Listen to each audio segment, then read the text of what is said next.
Hey everybody, it's Flair31 here. Welcome back to more Super Mario Eclipse. In the last episode, we did everything I could think of to do in the game, as in we finished Peach Beach, and then we traded in our blue coins because I was like, maybe that will work.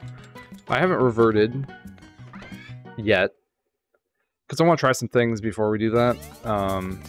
Namely, I want to try going to Corona Mountain, and I want to try both beating the game and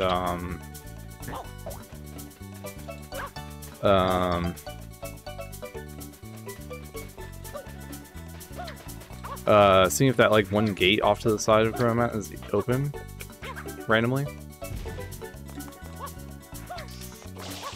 So I got a couple ideas. I'm not discounting that this could also be bugged again. It's also a possibility.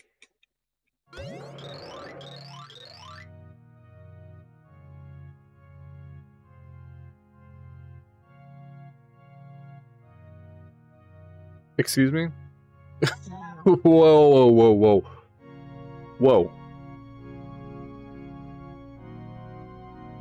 So we came back here. I guess we have to have 239 shines, right? We must have that, have to have that. I didn't realize it was a plaza event. That makes sense, I guess.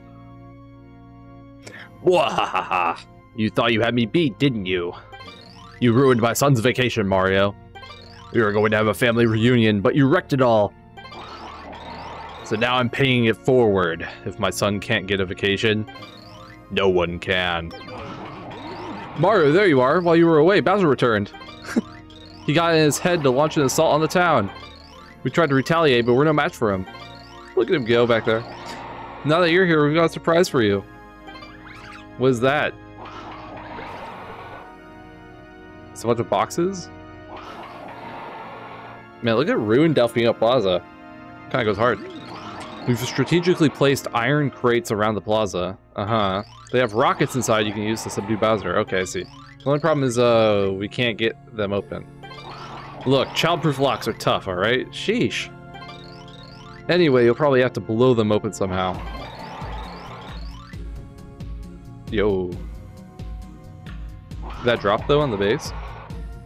Perhaps Bowser can unknowingly help us out here. I like the invisible wallpaper. Please, Mario, you don't understand how dire this is. The plaza is destroyed, and the other towns might soon be as well.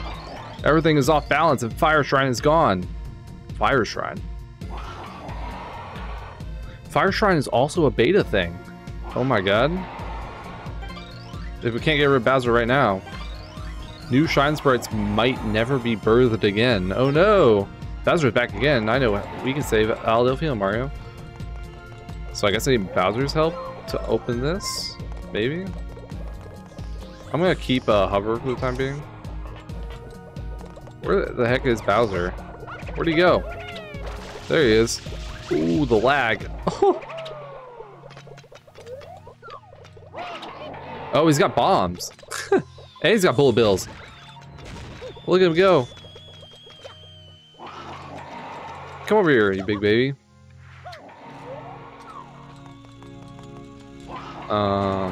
Grab this guy. No, I didn't want to throw him. No!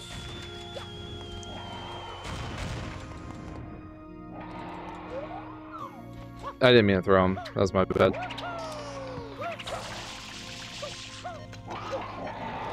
Oh. He's throwing bombs everywhere.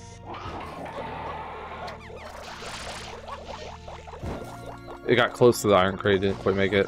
It's only just blow up the crate. That is definitely the intended solution here. Alright.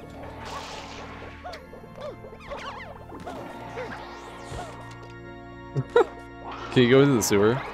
Man, everyone's kind of like on ships and stuff. Maybe we should talk to people before we fight Bowser.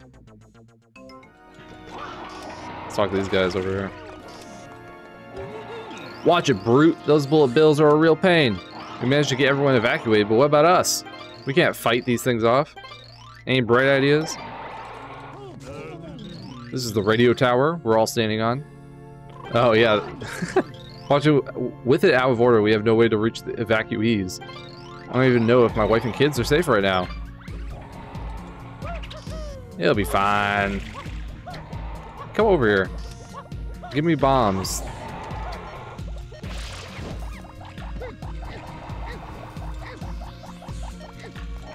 Ugh! Bam!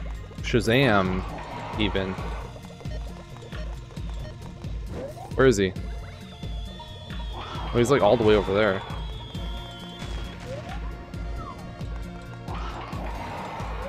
How do I get to him without breaking my rocket? Because these things are very, Does he eventually come back around here himself?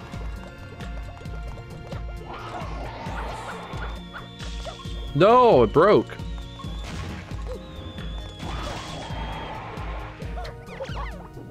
I guess they respawn. Oh, there he is. Good job, that hurt Bowser for sure. Keep going. Can I just keep using the same rocket over and over again? No, of course not. It's a one hit. Not one use, but one hit. It's a little bit different. Alright.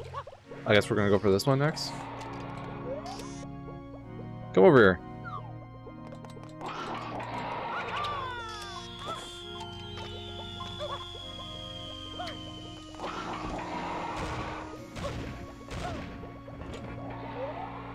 Where'd he go?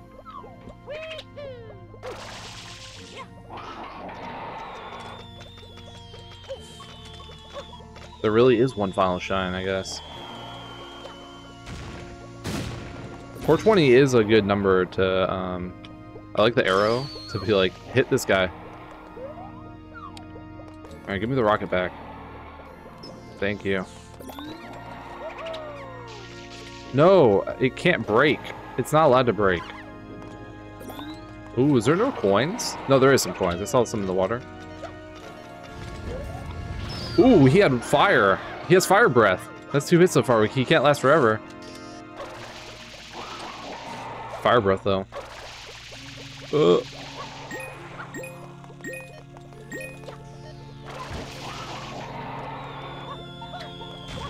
We need the crate over here.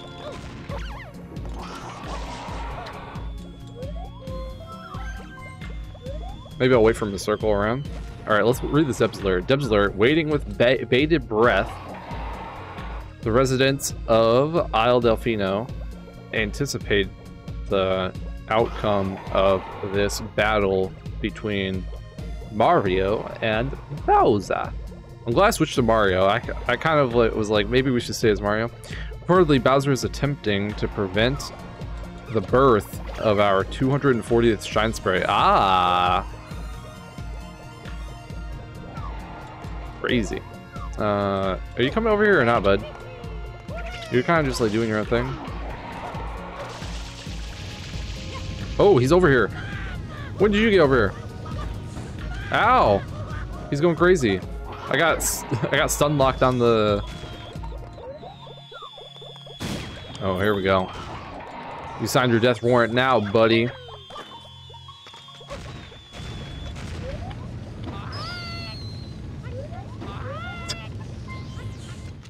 Fire breath is so funny. Like the animation for it and everything.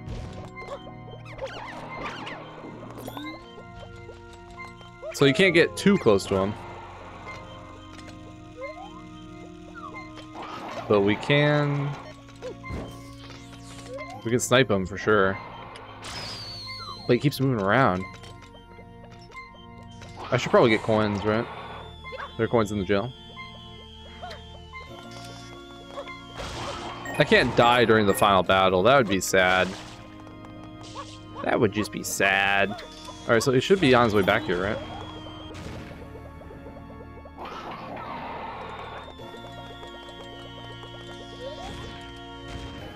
This guy's like stand right here. Strategic spot to stand.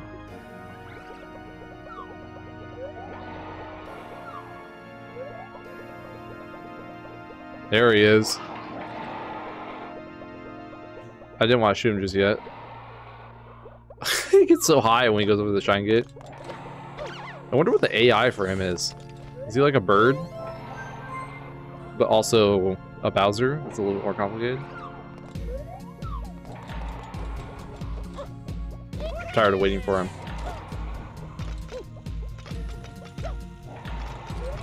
Oh my god, he's moving around so much. How am I supposed to hit him?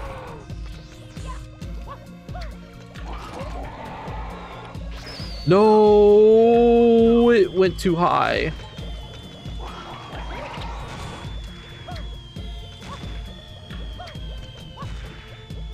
Oh wow, there's different depths alerts at Warship Island, huh? Will Mario be able to stop Bowser and restore the paradise we once had? Not looking good so far, I'll be honest. I'm kind of throwing everything up. Throwing everything up. That's kind of gross. Screwing everything up. I'm throwing and screwing everything up at the same time.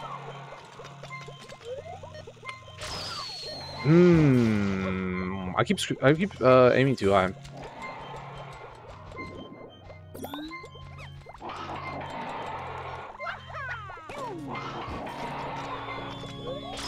No! Come on, man. Give me the rocket back. I need to go find more coins, too.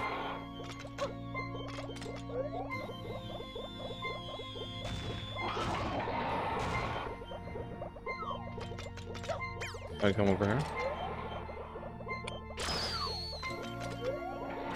I need to actually do the beam attack for that instead of just like woo. That was like the most hidden bomb of all time. Sweet, sweet nectar of coins. Okay. I wonder if wait, the coins refill your breath. Oh, I forgot about that part. I can still get coins for posters, oh thank god. Can I still get coins from open windows? Not that there are any open windows anymore, kind of. Maybe there's coins over here. I haven't actually been over here. Man, the Shine Gate's kind of busted up.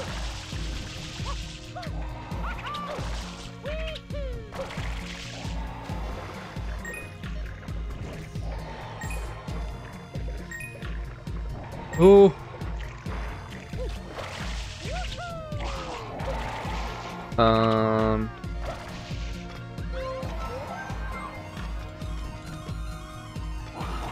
There's maybe some more posters down here we can get.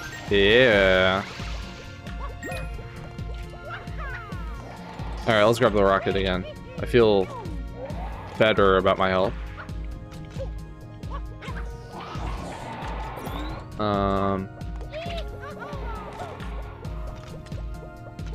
Shooting him is proving to be a little bit more difficult than I would like.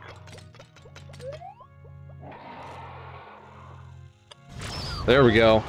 This clown car is sparking. What if we douse him in water? Now that he's done, try throwing the bombs back at him. Oh! No! He got unstunned, like, just at the right time. Alright, hold on.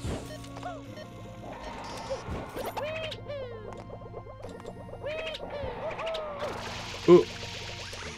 No! Why am I so bad at platforming all of a sudden? Oh, he's over there. Super bullet bills. This is a multi-phase fight, huh? I love how he just, like, throws bullet bills super rampantly. I missed him somehow.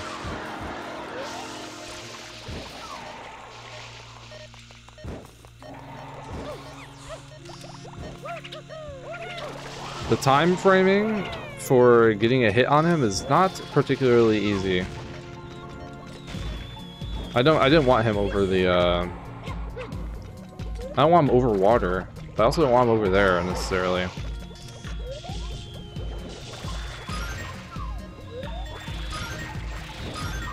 I forgot that bullet bills give you coins. That makes getting health way easier.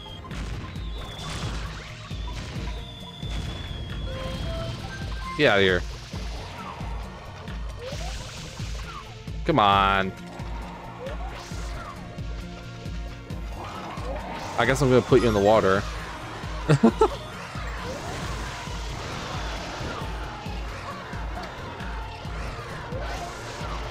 What? He himself! One more hit to Bowser should finish him off. I either hit him or he went out of bounds. Oh no! Oh my god! Bro, he went out of bounds! Oh no! Oh no, where is he? We should see the priest. He wants to tell us about the new Shine Sprite's birth.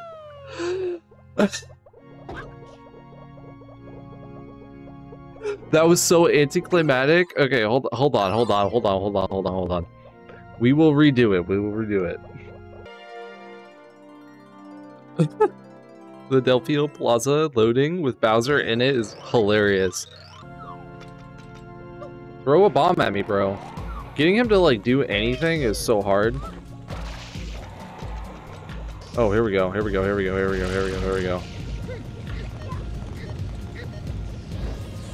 Why did it fling it so far? No.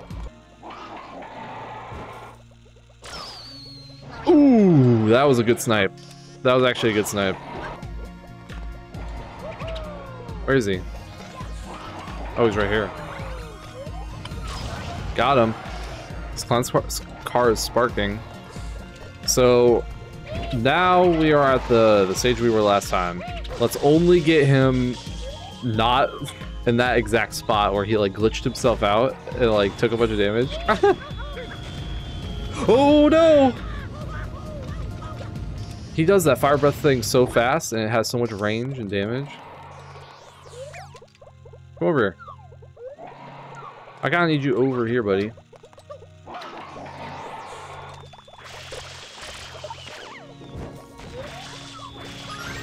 Get the coin. Are you gonna come over here?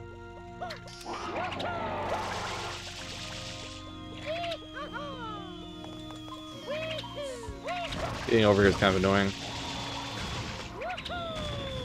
Oh. And then as soon as I get up there, he appears and does this, which has the longest hitbox of all time.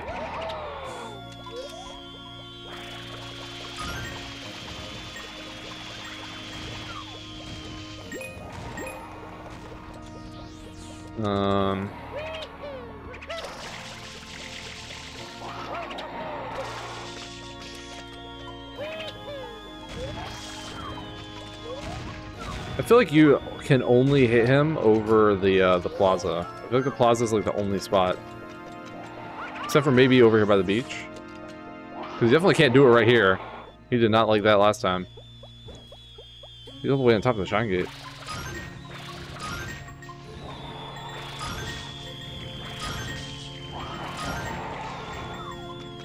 You gonna come over here?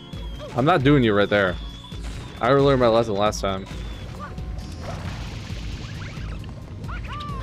He goes so hard. Look at his fire breath. On top of the roof? Does on top of the roof work? Not really. It's kind of hard to hit him when he's on top of the roof.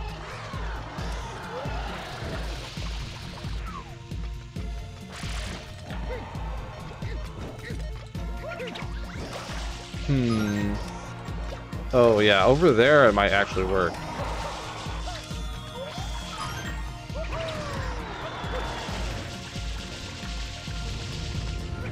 Oh no! I thought I stunned you.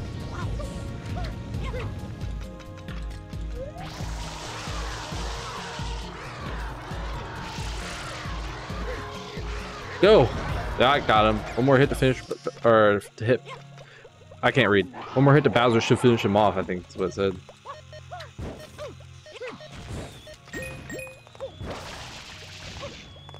Ow. All these random janky collision hitboxes.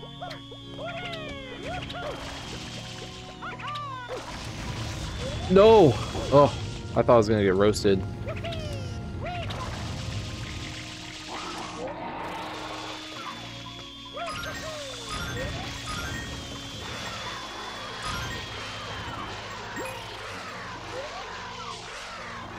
I can't really hit you up here, to be honest.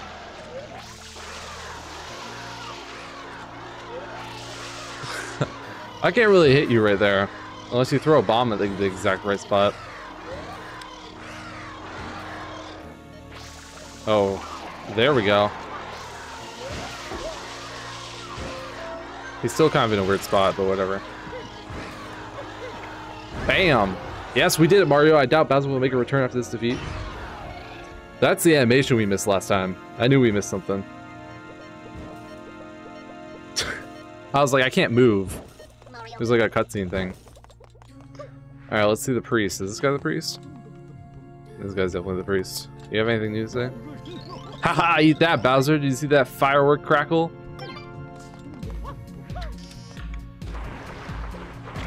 That was a cool boss fight. It was really slow because of how RNG and how fast he moves, but... Phew! We survived. Ah! Or haha, he's gone for good. Well done. I've got to rush over to Worship Island and find my family. Alright, let's talk to the shrine guy. Shrine priest or whatever. You did it! You actually did it! Now that Bowser is gone, the shine sprites are here. With the power of all 239, we can call out to the newborn. With a combined strength of 240 shine sprites, they can perform a miracle and restore the entire island. There, Mario, the top of Corona, look!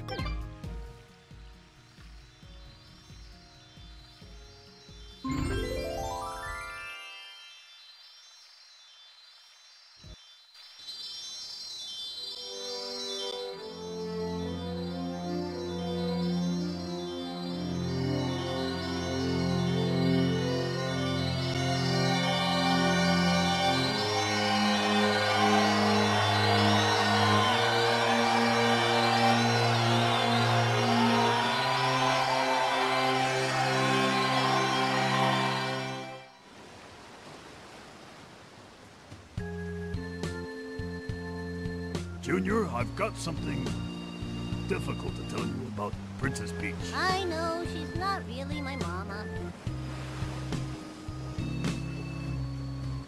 Someday, when I'm bigger... Ignore the subtitles. They're so wrong. I wanna fight that Mario again. That's my boy. The subtitles making that way funnier than it should be. Royal Cooper is as strong as ever. But for now, let's just rest a while. That was funny. Ba-ba. Ba-ba. Okay. There's supposedly a massive reward for getting 100% completion, and I'm sure we'll find out what that is, but while the credits are going, let me give my thoughts on Super Mario Eclipse. So far, without the reward in mind, I guess. It's really good. It's it has a really the way I'm going to describe it is for a fan-made ROM hack of a like 25-year-old game almost. It does exceedingly well with having everything from custom cutscenes to custom music to custom levels and a whole post game that you normally don't get. So I want to preface by saying it's really impressive, and I'm glad that it exists. It is much better, of a much more well-rounded experience than Super Mario Sunshine Vanilla by itself. So I would go as far to say as if you're casually playing Super Mario Sunshine, this is the definitive way to play it. That's what I would say.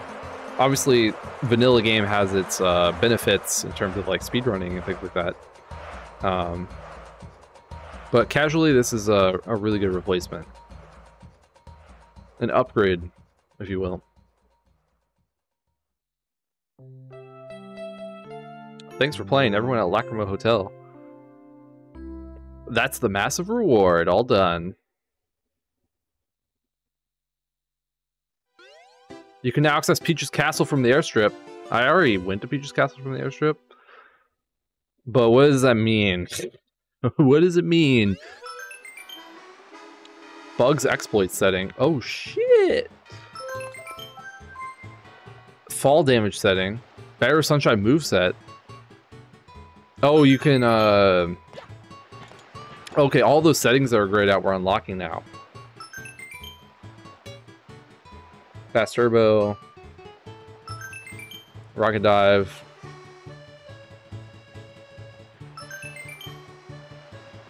Hover Slide. Hover Burst. It just keeps going. Backflip. Oh, it keeps going. It goes so long. Oh my god. This is the massive reward. And then mirror mode. So from what I understand, mirror mode is oh, whoa. Got some lag. It does not like whatever's in the plaza right now. Let me move the camera. There we go.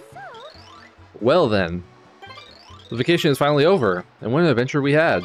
I couldn't have asked for a more magical time. Our plane is ready to fly back home. Whenever you're ready, just head over there. We'll follow you.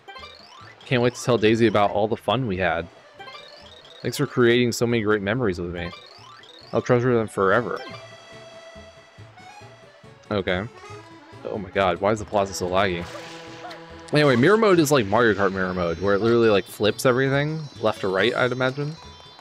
So I guess that's a cool New Game Plus way of playing. That is the end of the game. We have made it. At this point, I do consider 100% to be finished. And all of this reward content that has been unlocked is actually just bonus extra stuff, not part of 100%. And as such, I'm not going to be playing it, which I know it's disappointing to probably some of you, but well, let me clarify. I did play it.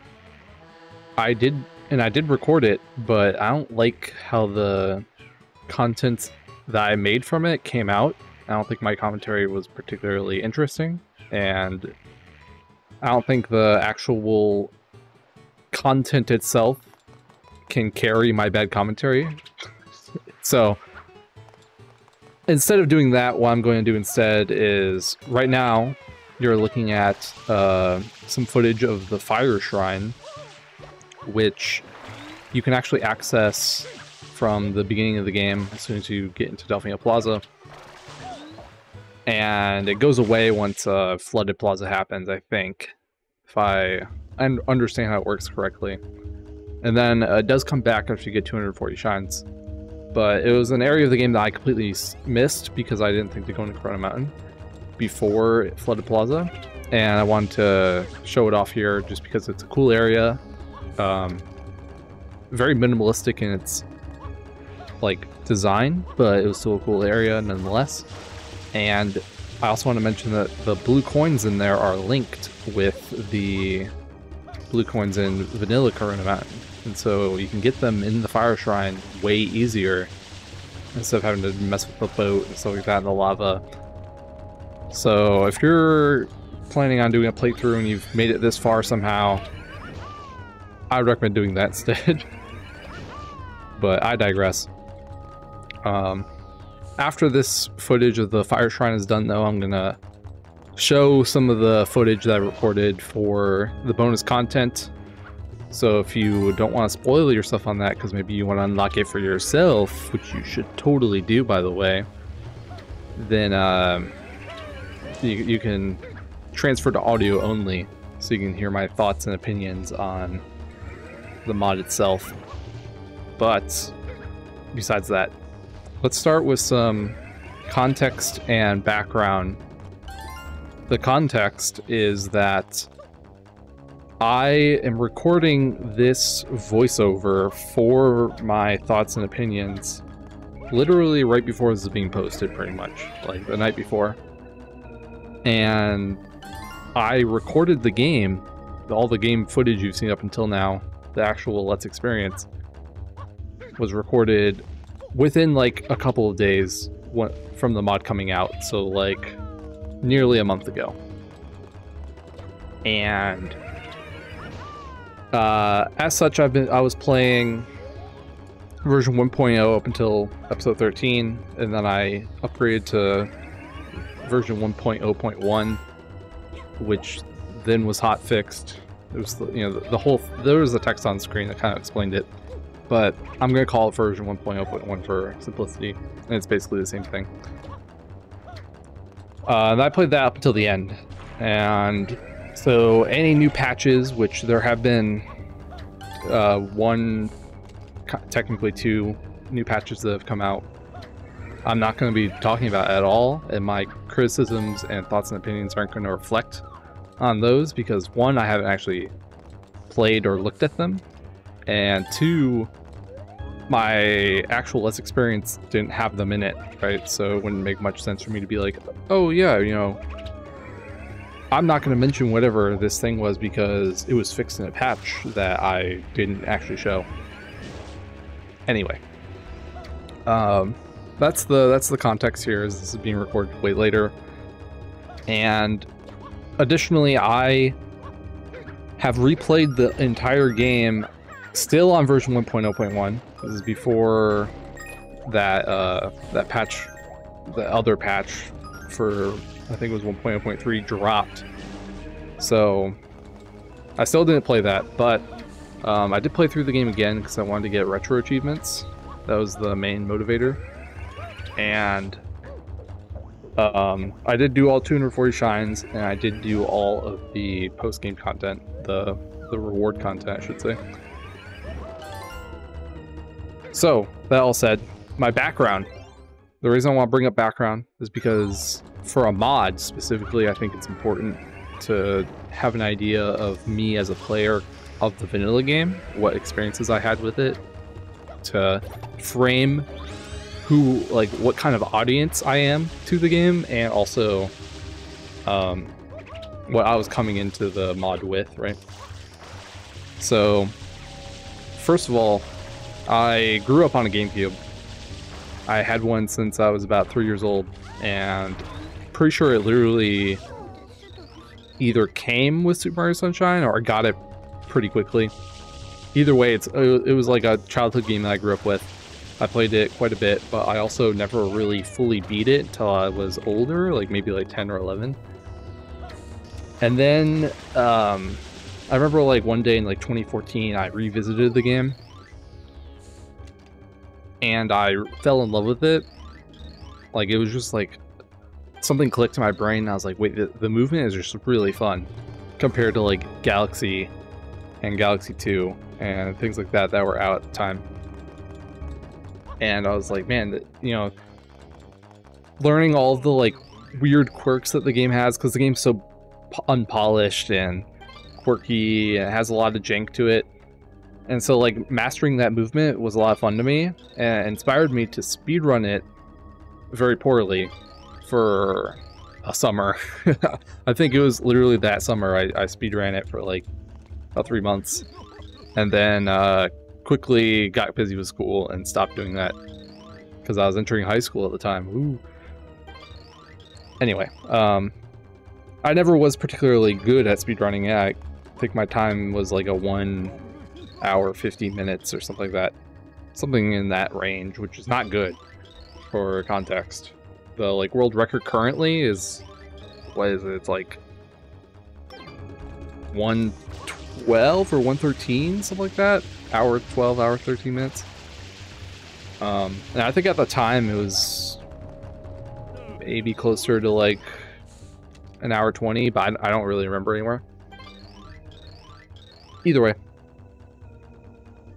if I'm going to classify myself in an audience category, I'm like a super cat, or well, that was going to come out wrong. I'm like in between casual and speedrunner. I'm somewhere in between there. I was going to say super casual, but then I was like, that's going to have the wrong context, because it's going to make me feel, or make me come off as below casual somehow. Like, I'm super casual. But what I really meant was senior casual. So yeah, I know a lot about the game. I really love the game.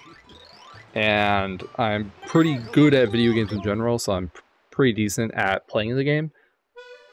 But I am no speedrunner, and I don't generally crave the kind of content that a speedrunner might. Like, I don't particularly want to play Super Dude Sunshine, for example.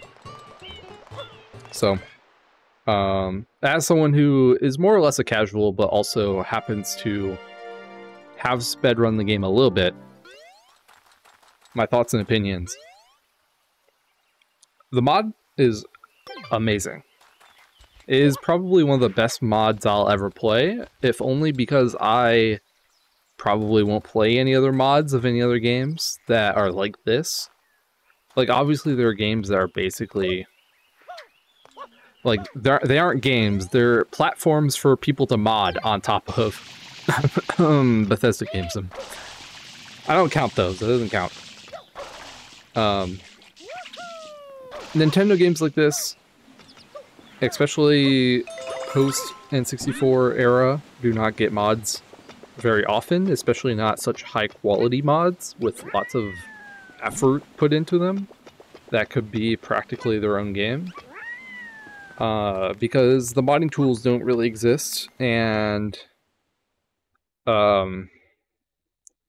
it's a lot harder to do than you might think. So, especially because no Nintendo games are ever on PC, right? Like, having something released on Steam or as a PC game just is like the gates opening to being a moddable game. But you don't get that with Nintendo games. Those are all limited to console. So, for considering all that, the mod itself is incredible.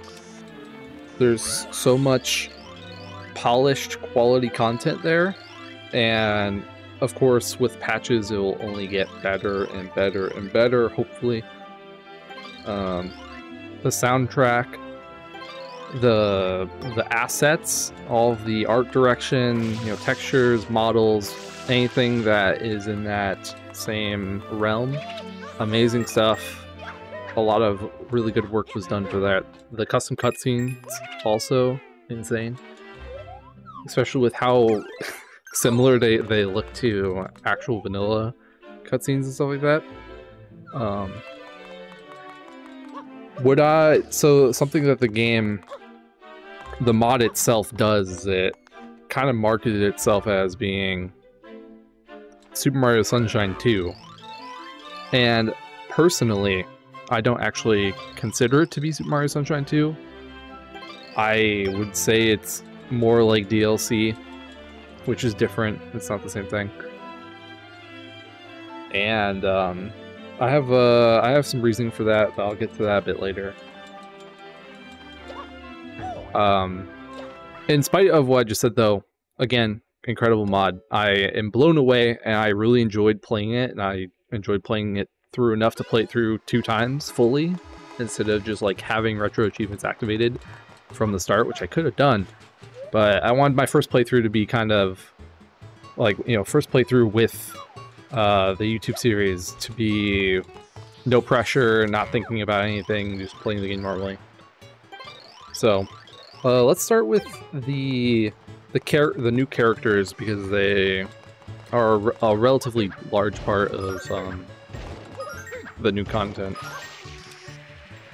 Piantissimo is probably going to be the first character you unlock, and he's pretty fantastic. Like, I didn't know what I was expecting out of new playable characters in Mario Sunshine when I heard about it being a thing from like trailer marketing and stuff like that.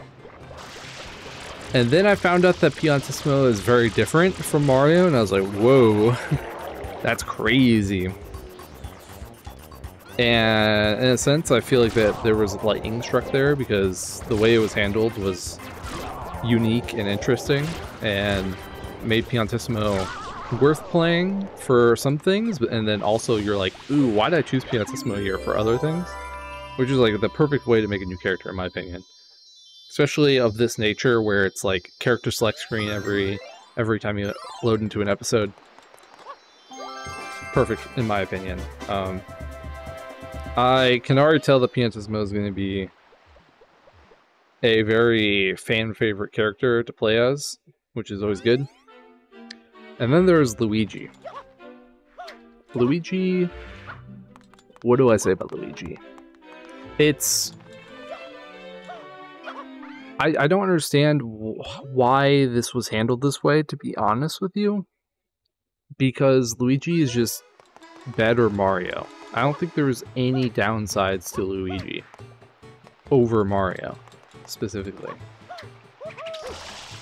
Like, maybe you can be like, oh, well, he's floatier, so, like, that can be, like, something that you can criticize, but in Sunshine, floatier is better.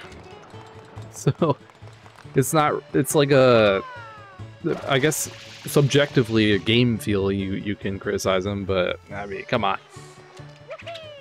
There's, like, no reason to choose Mario over Luigi other than just preferring to play as Mario or doing, like, a challenge run of some sort. And I don't like that as much. Like, I like Luigi as a character. I like how he was implemented to an extent. Like, I like, the fact that he jumps higher, obviously. And, I was kind of surprised they had Flood, but also not really at the same time. I kind of figured there would be some sort of shenanigans going on there to make him not the exact same as Mario, but then it was just the exact same as Mario. And I wouldn't say that I'm like upset or angry about it or anything like that. Like, it's a minor criticism, but it's just something I would love to see put more thought and effort into to balance Luigi such that Mario is still a viable and reasonable character to choose in the post-game when you get to Daisy Cruiser. Because right now there really is no reason to choose Mario, and I think that there should be at least some reason. It doesn't have to be anything crazy, but, you know, some reason. And then, while we're kind of on the same topic and page, let's talk about the movement.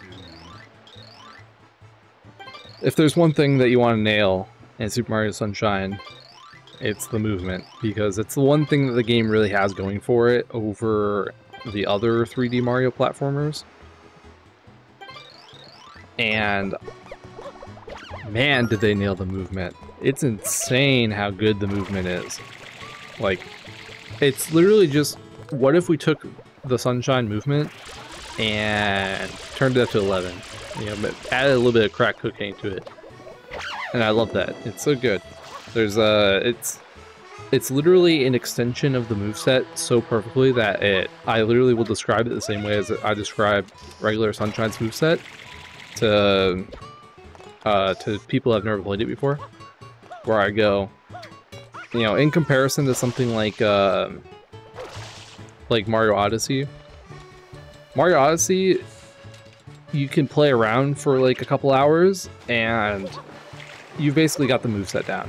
Like, you're not going to get a whole lot more skill peaking. You're hitting the skill ceiling for casuals, I will call it, far sooner than you are in Sunshine. Like, I'm saying the skill ceiling is lower for casuals. For speedrunners, it's a bit different. And they're like different types of movesets that are not really comparable. But for casual, it's just as I said. And my reasoning for that is, if you take Odyssey, once you figure out you can do a cap throw and bounce off your cap to extend your dive, or not your dive, your jump, you've hit the skill ceiling for a casual. You know, we're not getting into any super fancy movement tech. But that's it, you figured it out. Just chaining that together with various different moves that the game kind of already teaches you. Sunshine, you get crazy. There's so many different movement options with Flood, and being able to gauge in the right situation when to use Flood and how to use Flood, that it opens up a lot of potential compared to Cappy, where it's like, all right, let me throw him, or let me do like my twirl. And Eclipse turns it up to 11 because it adds the hover burst, it adds being able to use Flood while diving in the dive state, and it tweaks Turbo to make it the analog, where you can control how fast it is with the analog R button, and then rocket diving, you know, the rocket actually taking into account what angle you're at. All of that just blends together to make an already cracked moveset even more cracked somehow, and I'm here for it. You know, if there's one thing I want the mod of Super Mario Sunshine to nail, it's movement, and they did. And that's not even to mention stacking the character movement with Yoshi for some reason. I still think it's a little bit weird. So I guess I'm not complaining, because it makes Yoshi a little bit more fun when you're Piantismo specifically, with how much aerial momentum you can get. But yeah, being able to swim with Yoshi, green Yoshi, right, fruitless Yoshi, as Yoshi's only real new movement option, is also pretty fun actually, because Yoshi just kind of goes in the water and makes swimming not the worst thing ever. Super Mario Sunshine, ironically, has the worst swimming in the series for some reason. But Yoshi makes it more bearable, so big fan of that. And then speaking of Yoshi, all the Yoshi changes were really fun. Another thing I think was handled pretty much perfectly. Like they're pretty much everything. Like the ethos of the mod, from what I can tell, was let's just take cut content, beta content, and re-add it, reintegrate it into the full release game, which is not the same thing as just restoring it outright, but integrating it into the full release game.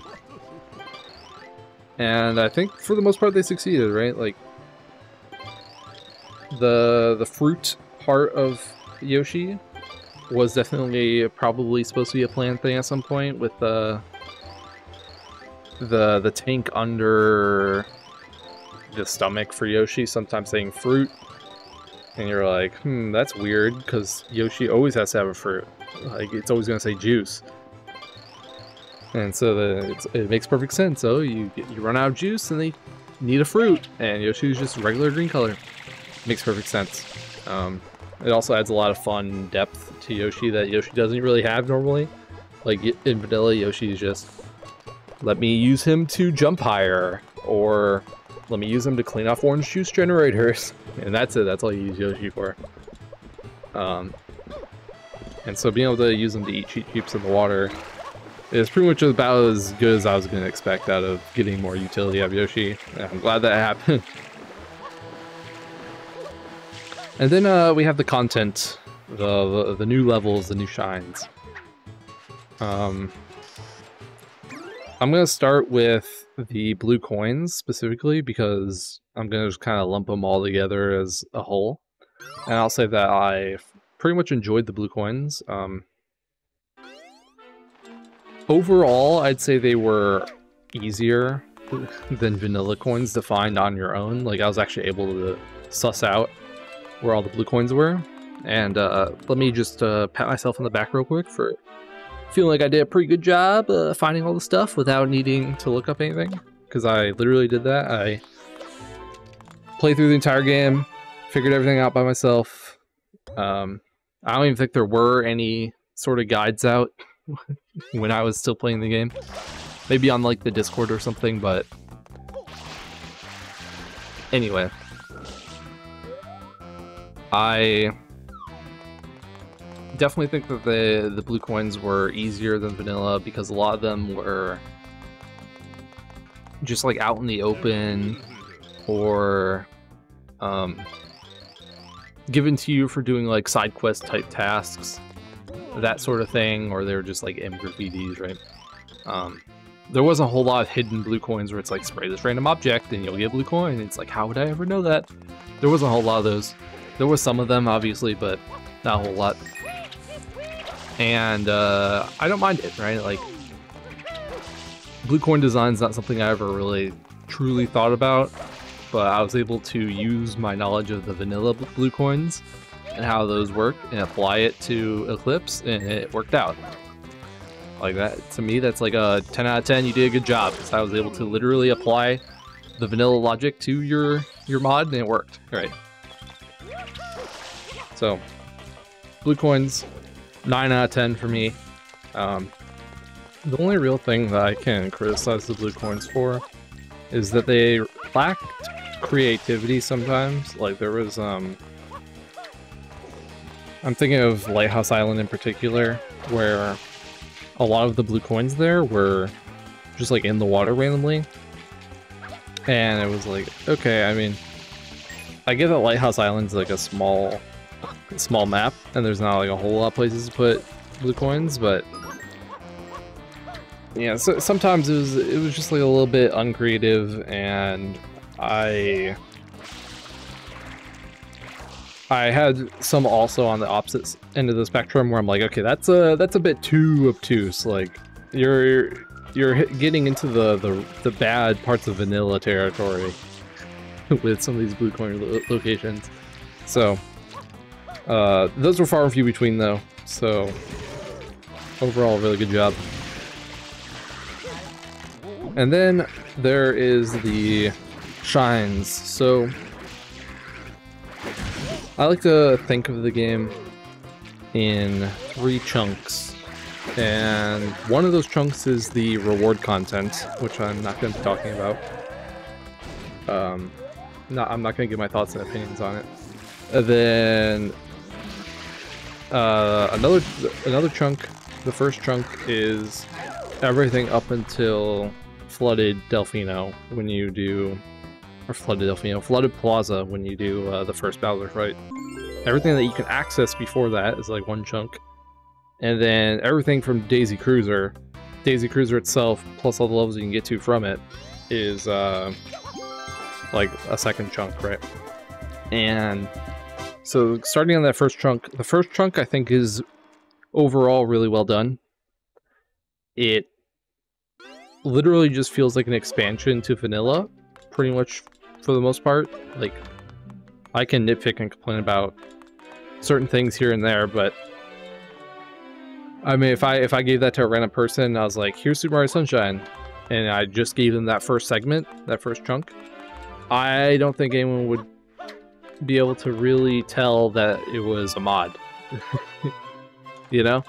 And I think that's amazing. I really enjoy that, especially when that's what the mod was kind of gassing itself up to be. It was gassing itself up to be Super Mario Sunshine 2, right? Super Mario Sunshine, but more.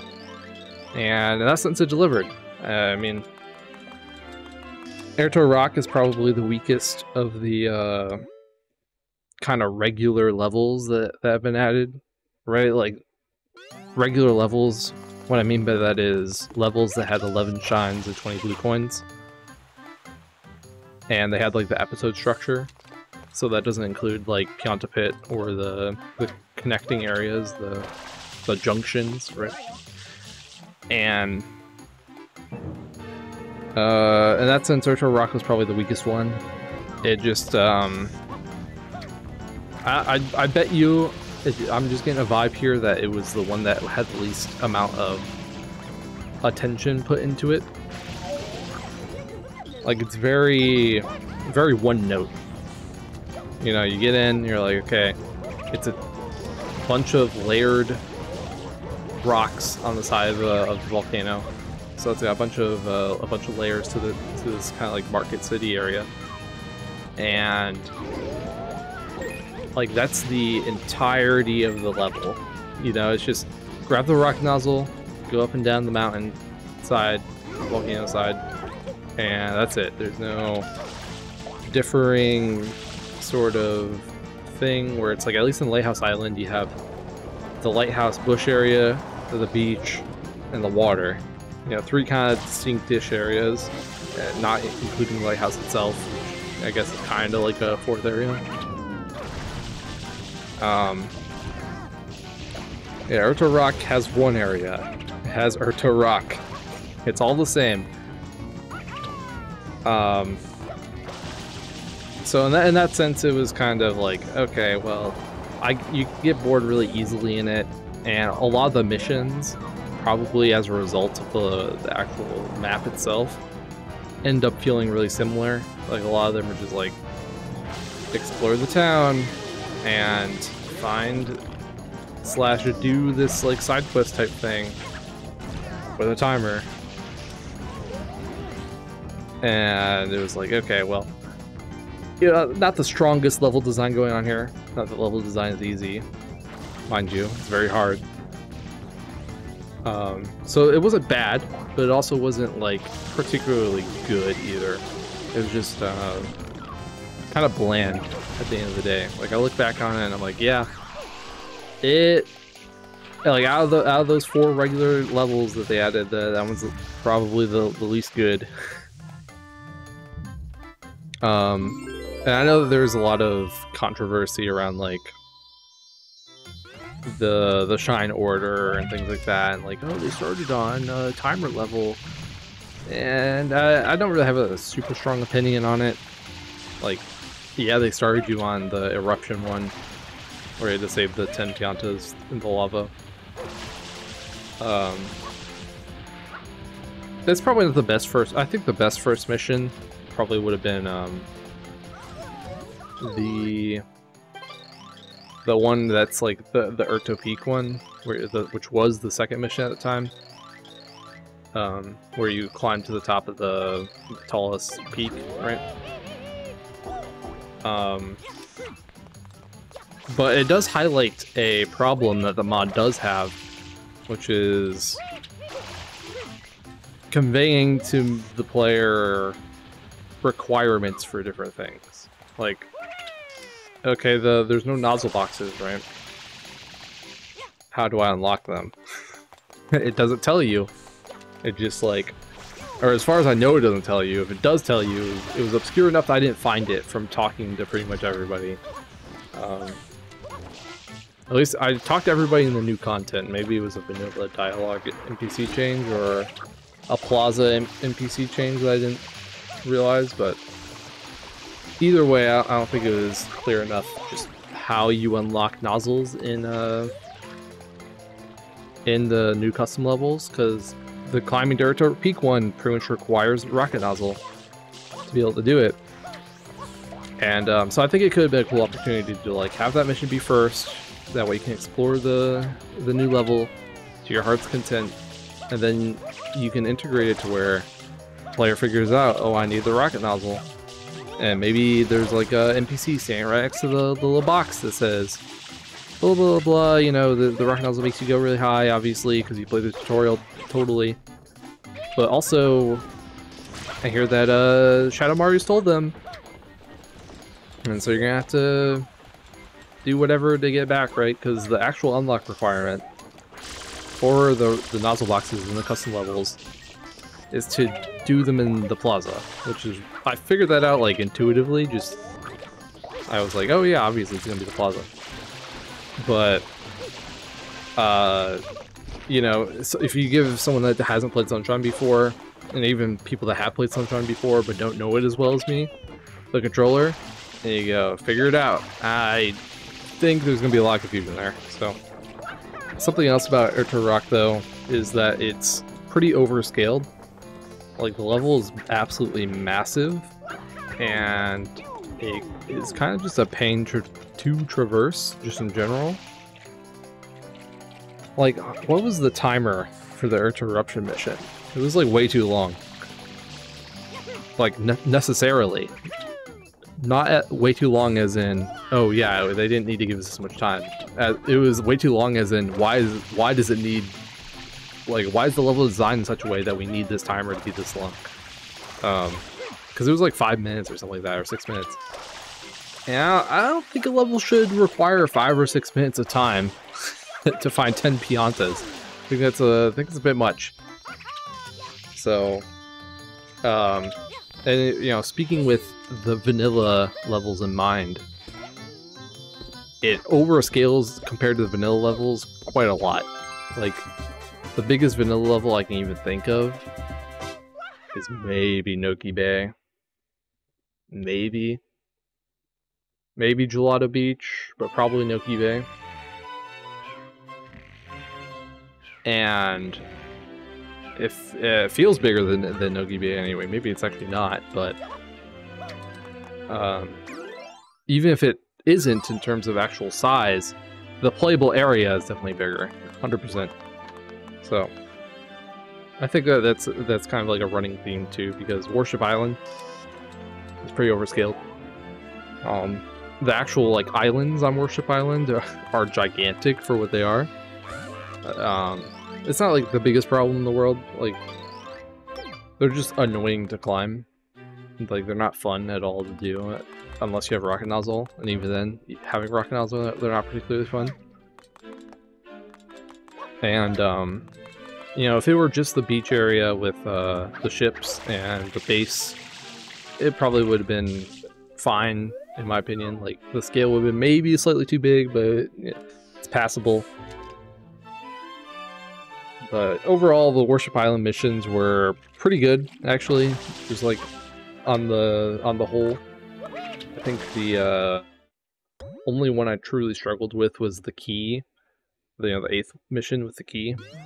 Just because I didn't check the cargo hole. It's the last thing. It's the last thing I checked.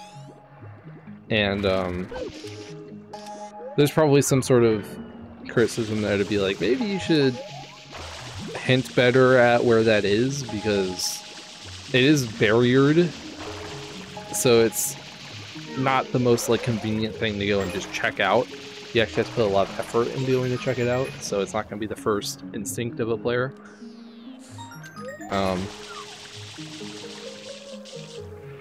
But that said, again, I think the on the whole, the shines in that level were really good. I'm perfectly fine with the troll beach hidden shine being under that box. That's actually pretty funny. And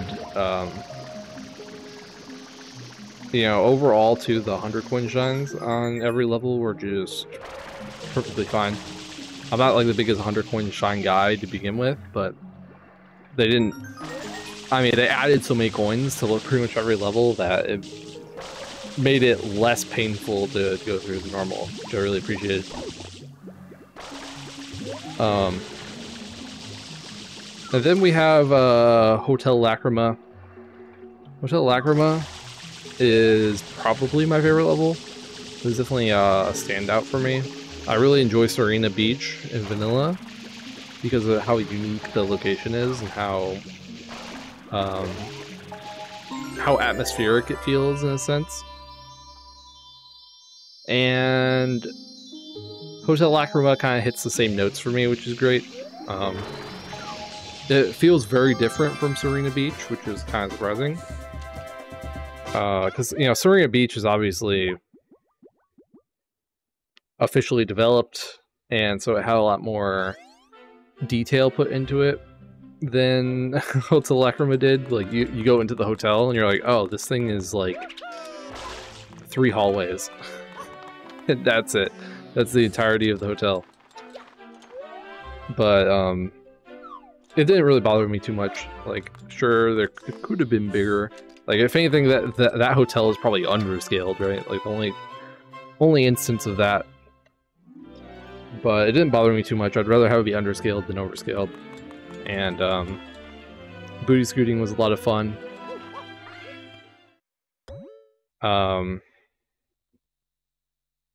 The Mafia, of course, was a big standout. Like the first mission, going down to the Mafia. And they knew it too, because they put that in the trailer. It's like the final shot or something like that. It was definitely in there. The only thing I really want to complain about with Hotel Lacrima is I kind of wish that the outside part got used a tiny bit more. It really only got used in episode 6 with the watermelon stuff. Yeah, I think because I don't think anything else has you get a shine outside the hotel. I think the rest of it's just like either in the hotel or in a secret area. I'm not really gonna count the suite thing, which is technically in the outside area, but it's also inside the hotel technically. I'm not gonna count that as outside. So I do wish there was more done out there, just like something to make that space more have more purpose, because it's a huge area and it has a lot of cool set pieces in it, but we don't use them for anything. Like the boats never get used. The back of the hotel did get used for that one mission, but at least Arena Beach has that first mission with the Manta Storm boss to like unveil the hotel. And we don't really get anything similar to that in Hotel Lacrima. And then we have Lighthouse Island. Lighthouse Island, for me, even though it's not my favorite level, it feels the most vanilla. And I think it's because they nailed the size of that particular level. Feels just like a vanilla level. And this is important. It's the only level in the game to have a true boss fight in it. The only level in of the new content in the game to have a true boss fight in it. I don't count the Mafia thing as a boss fight. And it makes a difference.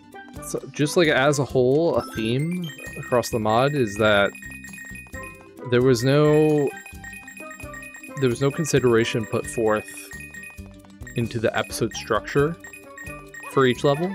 It was just kind of like, here's a shine, here's a shine, here's a shine, here's a shine. Okay, let's episode them 1 through 8. Done.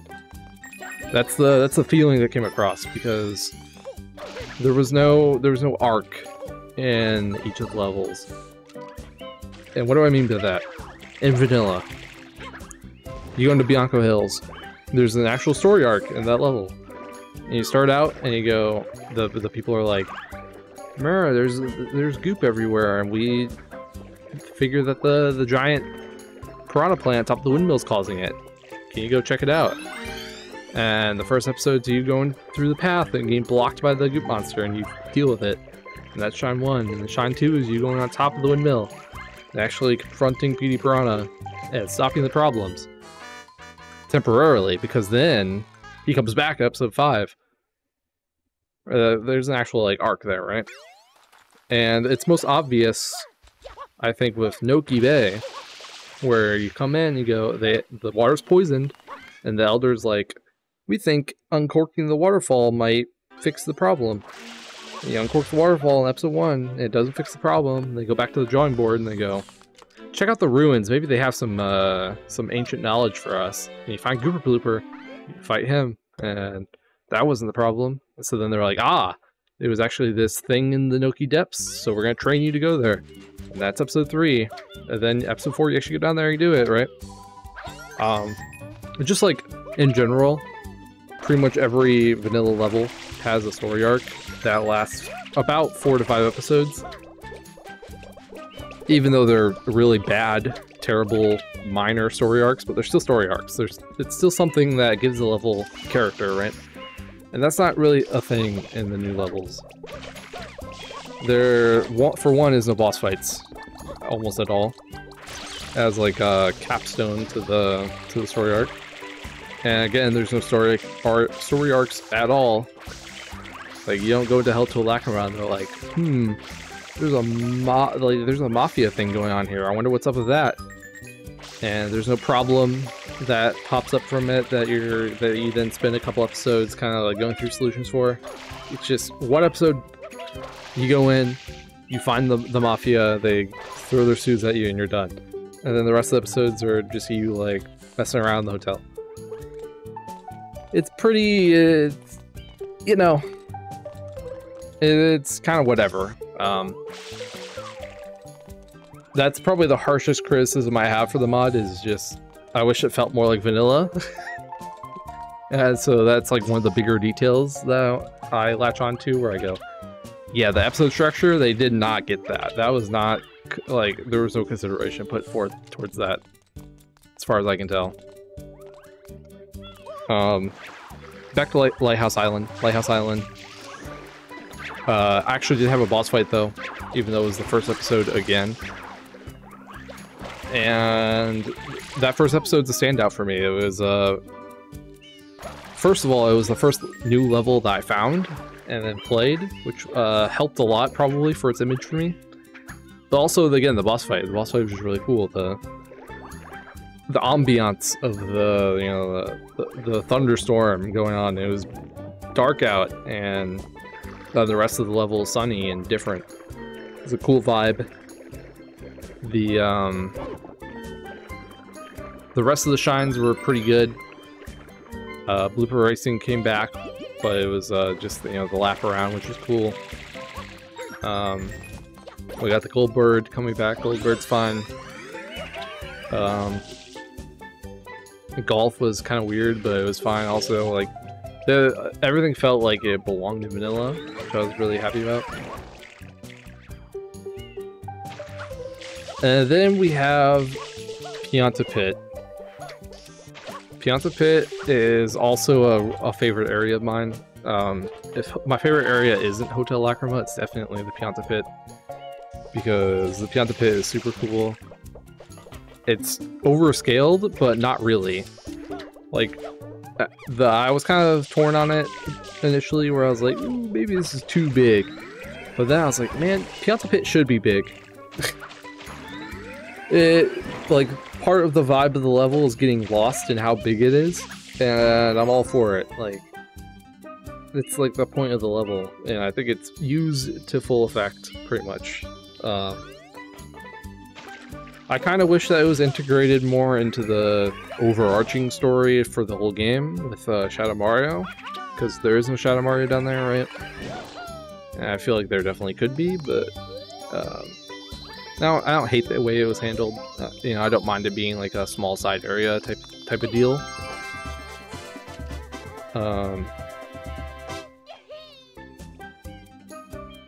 Yeah, overall, just really enjoyed Pianta Pit.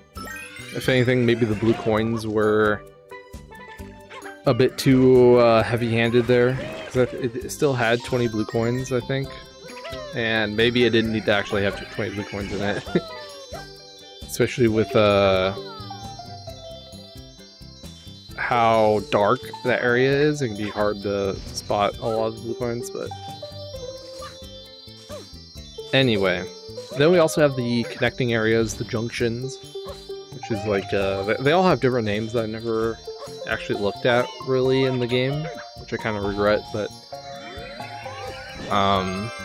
you know, like the trail to the right of Urto, and the waterfall area next to Bianco and stuff like that, which all had exactly one shine in it.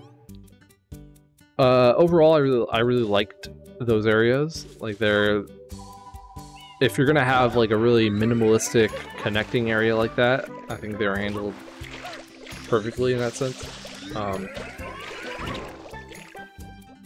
I don't mind that the train station one was kind of obtuse with the shine graffiti on the fucking train thing. I didn't really mind that. That was pretty funny. I don't really have any criticisms there. Just good job overall. Really nailed the vibe of interconnecting the island and then having like those areas.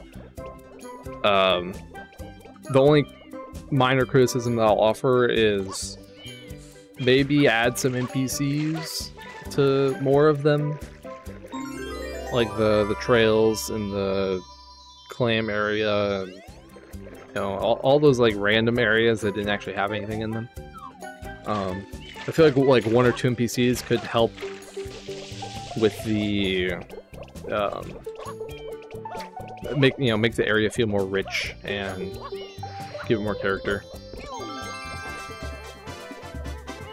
And then we have segment 2 with the Daisy Cruiser stuff, where Daisy Cruiser kind of becomes like the second hub, right? So Daisy Cruiser itself was pretty good overall. It was I think it maybe had a little bit too little going on in it. Like Delfino Plaza has 15 shines in it. Like it's something crazy like that. It's either it has 10 and then there are 5 of the like sub area courses type of thing with like the lily pad and the beach pipe and stuff like that. Or it's 15 plus those 5, but I think it's 10 plus those 5. And it maybe is bordering on too much. It might have been a little bit better if, like, oh, I don't know. No, you know what? It was perfect. Delfino Plaza is perfect with its shine count. And I kind of wish that Daisy Cruiser had more going on in that sense. Like, I wish it had some sub areas to it. Some secret courses that you can find and explore. And I wish it was... I know this is kind of antithetical because Daisy Cruiser is a double dash course, and so you have to kind of make it be the double dash course, but I wish it was designed around the game more. Like, you could tell that it's not designed around the game. It's like, oh, sure, you can use the turbo nozzle to kind of act like you're doing some Mario Kart stuff, but the rocket nozzle doesn't really have a whole lot of use, and there's not a whole lot going on with the design to excite me per se, but I get why it happened. So I'm not gonna harp on it too much, but that is a criticism I wanted to offer.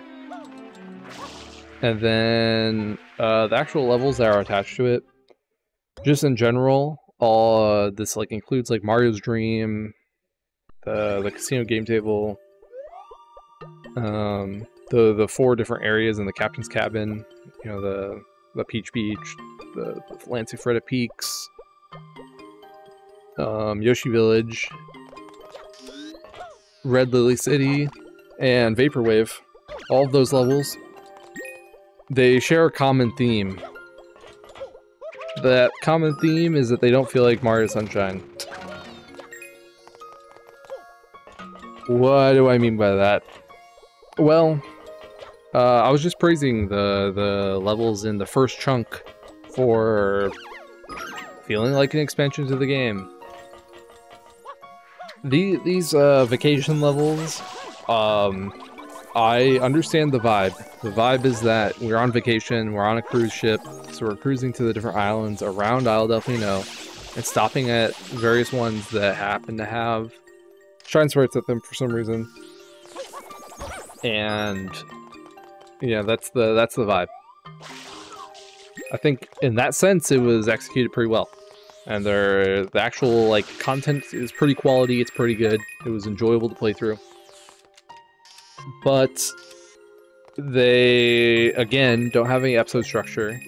They don't tie in almost at all to Isle Delfino, or it's like there's no narrative reason at all to be doing these things. Like, the narrative reason is that we're on vacation, but that's not a very compelling reason. Like, even a 2D Mario game where Peach is kidnapped, go save her, is a more compelling reason than I'm on vacation.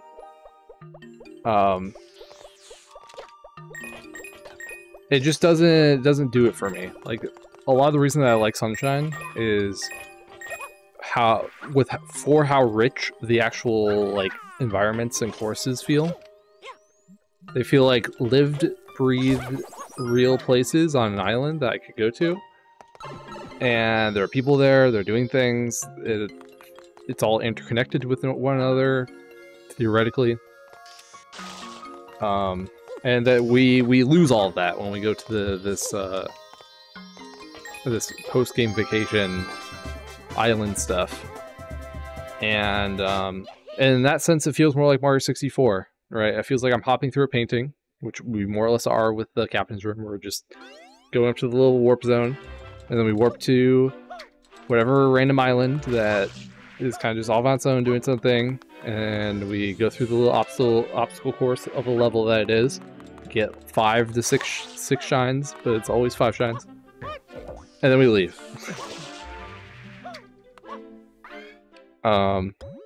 It's Mario 64. It just is, and I like Mario 64.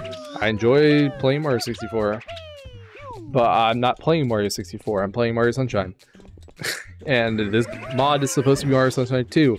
It's supposed to be Mario Sunshine. It's not even a mod of Super Mario 64 style, but with Sunshine's movement. It's not that, right? So, I'm being a little bit harsh, but that was just like my my thoughts overall on that entire chunk of the game, where I was just like, as I was playing it, I was like, this is cool. I can see that we had a lot of fun making the different environments and stuff like that. And the actual like the actual detail and the music and like everything about it was like perfectly fine. But I was just like, I don't feel like I'm playing Sunshine anymore. And I miss playing Sunshine. The only thing that felt like Sunshine was the movement and the fact that we had Sunshine-esque NPCs still with like Red Lily City and I guess Peach Beach to some extent. But you know, Lancia Fred at Peaks doesn't have anyone in it. And Yoshi Village has Yoshis in it, I guess. But the Yoshis aren't particularly interesting, unfortunately.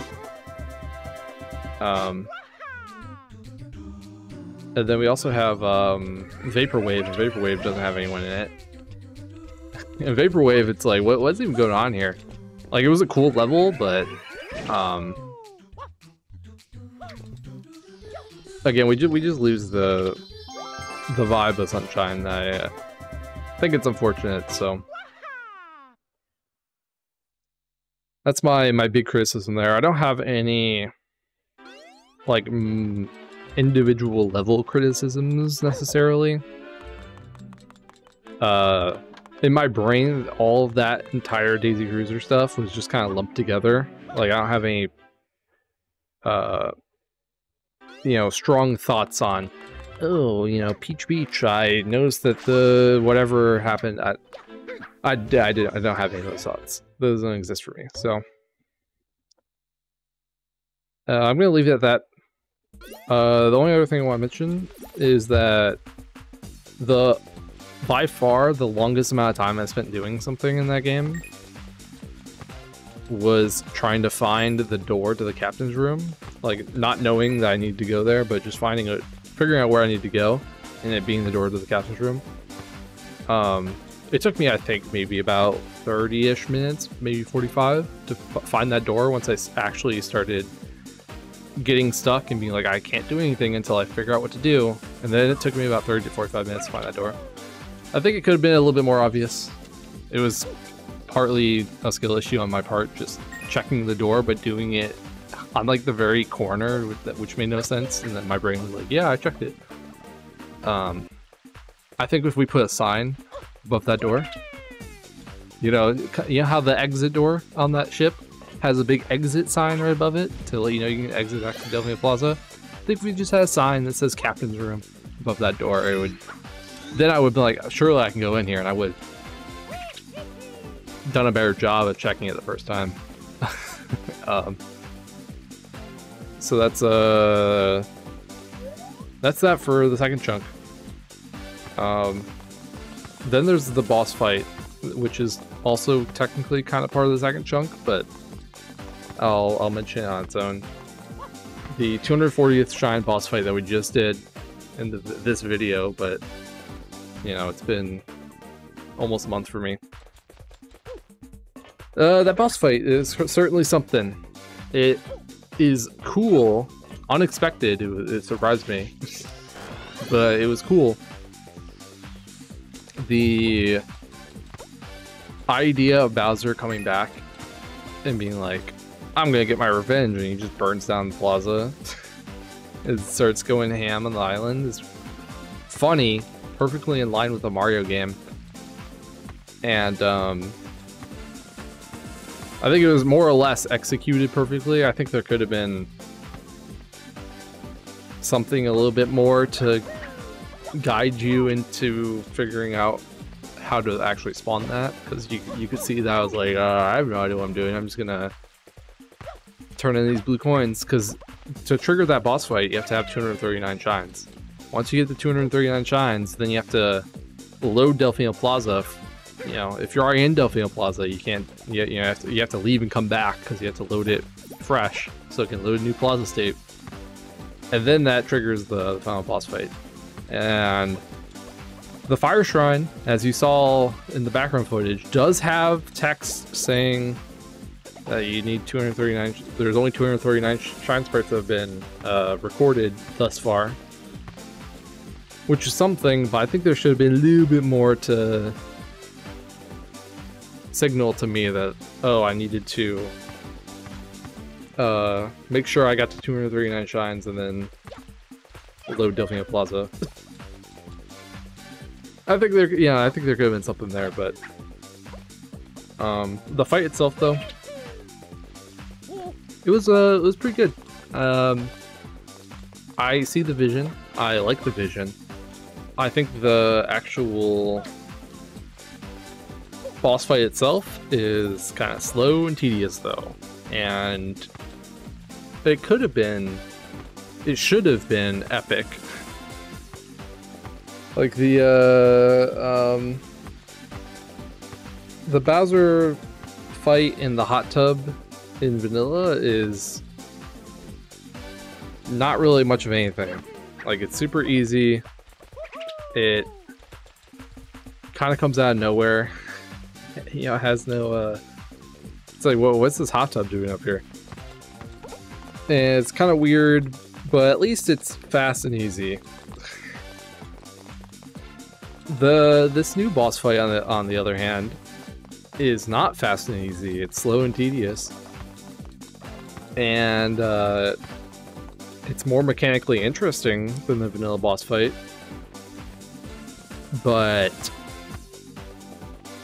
I wish it didn't take so long. I think a lot of it has to do with the fact that Bowser moves around so fast and so frequently. Like, he doesn't stop like Petey does, where, you know how Petey will stop in a spot and they'll bark for like 10 seconds, it feels like, and then he'll fly to his new spot and do it again. Bowser doesn't do that. He like flies over and maybe stops for like a couple seconds to like shoot bullet bills, and then he flies again, and he's just constantly flying and flying and flying, which is a problem when you have a rocket and you're like, I need to aim it. Oh, but he's moving again, and he's moving fast enough to where leading your shot is pretty hard to do. Not impossible, but it's pretty hard to do.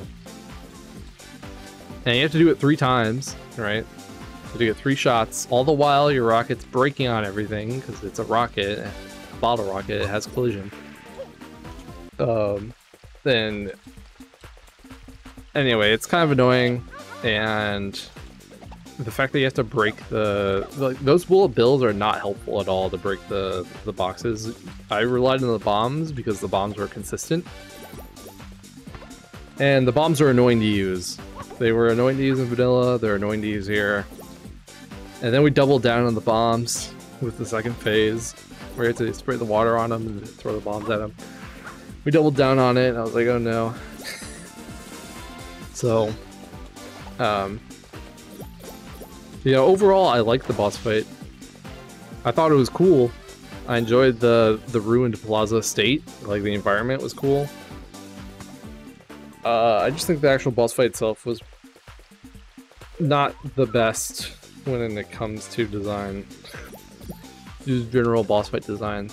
Like, it hits all the right notes in theory, and then you play it and you're like, oh, maybe it should accommodate Sunshine's combat more, because Sunshine doesn't, you know. It's like we tried to make a combat boss in a platformer, and that never really works out too well. You know, if I had to give a couple of suggestions, selfish suggestions at that, you know, I would really love to see a 240 shines completion reward. You know how when you get 240 shines, you unlock extra settings? I would love to see an unlock for a setting which lets you choose your default character. So so that when you load like a new file, instead of it being like, here's Mario, you're playing as Mario, it just like spawns you in as your default character. That's how I envision it, right? And that would mean that you could new game with Piantissimo or new game with Luigi and do like fun new runs by doing that, because otherwise you're limited to playing those characters when you get them, which you know, it's fine for the actual game, but it's, you know, it's a fun way to make your game more replayable. I feel like that could be good. And then also, even more selfishly, I think it would also be cool to have another option that unlocks that lets you turn on Piantissimo with Flood. And so you could just play it with the most overpowered character of all time. So I'd really love to see those two things just added. Like, that's my only two addition suggestions that I want to give. Anyway, that will bring us to a close for my conclusions and thoughts, though. I've covered the entire game at this point. There was a lot of minor gripes that I had while I was playing the game that I'm not going to reiterate. One, because I don't remember them, and two, because they're not a big deal. I'm also, you know, there's probably a lot of things that were just bugs, and some of them that I thought were bugs, or that were very obviously bugs, I'm also not mentioning for the same reason, because it's like, they're bugs, you know, like, obviously they're not intended in any way. There's no use giving criticism about something that wasn't intended. So, what is next up on the channel? I don't really know. I haven't decided yet, but I'm thinking it could be something new-ish. It's not gonna be a Let's Experience. It's gonna be a Let's Play, but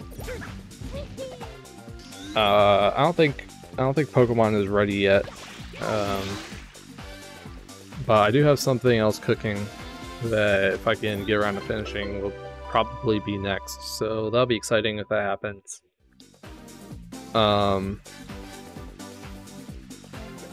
Yeah. So thanks everyone for watching this Let's Experience. It was quite the journey. I'm glad I got to share my blind experience playing this particular mod with everyone. It was like the perfect storm of, I happened to have the free time to be able to play the mod, and I also happened to be, you know, in the position where I can record it for YouTube. It like worked out perfectly, and I was like, yes, we live in the best timeline right now. So all that said,